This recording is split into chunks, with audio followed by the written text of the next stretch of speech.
पश्चिम महाराष्ट्रासह कोकणाला जोडणारा एक महत्त्वपूर्ण प्रोजेक्ट म्हणजे कांदाटी खोऱ्यामध्ये जो काही आता आपण जो विविंग गॅलरीचा एक पूल बघत आहोत त्याचं काम जे आहे ते पूर्णत्वाकडे गेलेलं पाहायला मिळत आहे।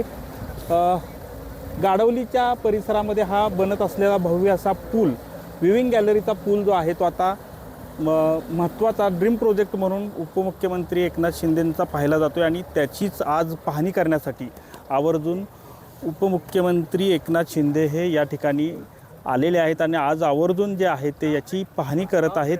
आणि एकूणच पाहायला गेलं तर आज या निमित्तानं जवळपास 3 पूल जे आहेत ते या परिसरात बनवले जात आहेत जेणेकरून या दुर्गम भागातील शहराच्या भागाकडे जाणारा जो रस्ता आहे तो सुकर व्हावा हा यामागचा उद्देश आहे। आणि याचाच ड्रीम प्रोजेक्ट जो आहे तो आज पूर्णत्वाकडे होताना पाहायला मिळत आहे आणि याचं लवकरच उद्घाटन जे आहे ते उपमुख्यमंत्री एकनाथ शिंदे हे करणार असल्याचं एकूणच त्यांनी आता थोड्या वेळापूर्वीच सांगितलेलं पाहायला मिळतं आहे। कॅमेरामन आमिर शेखसह संतोष नलावडे TV9 मराठी दरे सातारा।